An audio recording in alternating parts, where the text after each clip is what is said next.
Now, let's move on to Donald Trump. Again, he was in Florida today for the opening of Alligator Alcatraz, and he noted that Joe Biden, the former president, wanted him to end up in a jail like that. Many of the news claims they're keeping him out in the hot, humid South Florida. That is wrong. It's probably 62 degrees here, to be honest. Or 72. Hey, Biden wanted me in here, okay? He wanted me. It didn't work out that way, but he wanted me in here. And at Alligator Alcatraz, the president was also asked about what is happening in his old home city of New York. Your beloved New York City may well be led by a communist soon, Zoran Mandami, who in his nomination speech said he will defy ICE and will not allow ICE to arrest criminal aliens in New York City. Your message to communist Zoran Mandami? Well, then we'll have to arrest him. Look, we don't need a communist in this country, but if we have one, I'm going to be watching over him very carefully on behalf of the nation. Certainly a strong statement from the president. But Sarah, tell me, how much power do the Democrats' radical wing hold at the moment? We've seen a number of elder statesmen and women, including Bill Clinton, congratulating this radical Marxist. They're not repelled by him. A lot of them are inspired.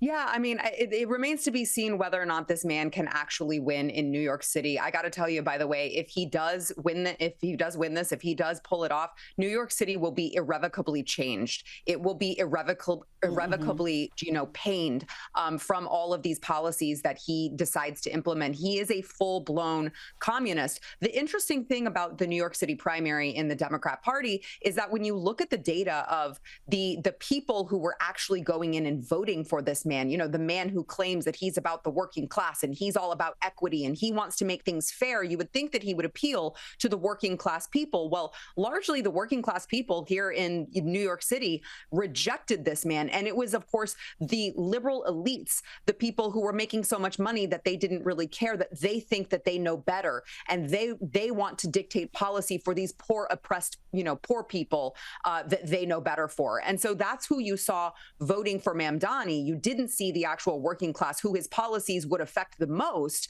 vote for this man. So it's tough to say how much the radical wing, has really taken over the Democrat Party. But I think that if the last presidential election shows anything, I don't think that this man will be as successful as perhaps Bill and Hillary Clinton or Barack Obama want him to be. My hope is that New York City says, you know what, we may be Democrats, but we are not communists and we are rejecting this communist scum. We'll be watching that race with bated breath. Before you go, I want to play you an exchange between Defence Secretary Pete Hegseth and Democrat Congresswoman Sarah Jacobs. It's about men identifying as women in the armed forces. If it were, you would be keeping these women in. Instead, you are the one injecting culture wars into the military, and it's at the detriment of our military readiness and national security. Now, General Kane, I'd like to turn to you. So to be clear, these are men who think they're women. These are women. I'm happy to educate you on but these are men, on trans and so issues at another what we've time. identified is that there's mental health issues with that belief system. I'd like to turn to General are Kane detrimental now. to readiness, and that's the determination that we've made and that we stand behind. Gender dysphoria. And so, Sarah, what's your response to those who, like Congresswoman Jacobs, argue that the military is now weakened by these soldiers being sidelined? Well, what I would say to Congresswoman Jacobs is simply look at the statistics, look at the numbers. The military has had record numbers of people joining, in large part due to the adults being back in charge. I know as much as Brian Stelter, Mr. Potato Head himself, liked to say the adults are back in charge when Joe Biden came into office.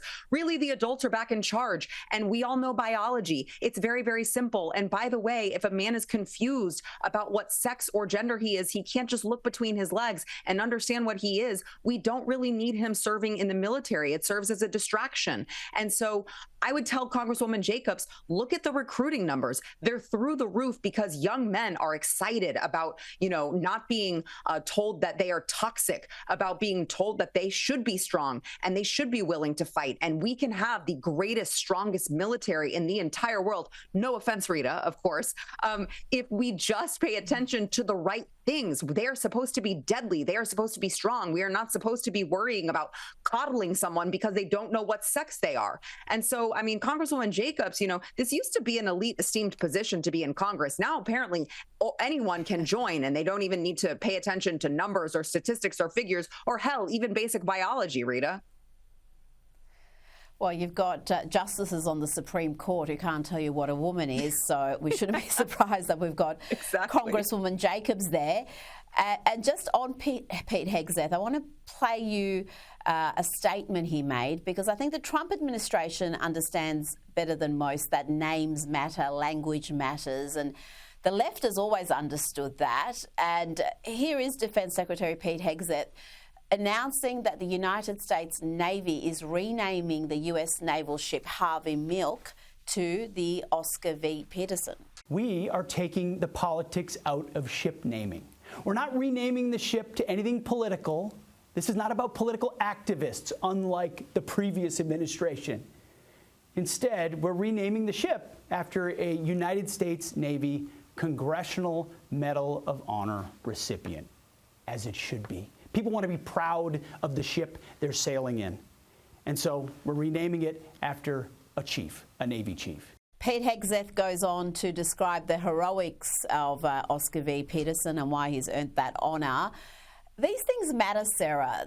The Trump administration gets it, whether it's statues being torn down, army bases being renamed, or ships. It matters.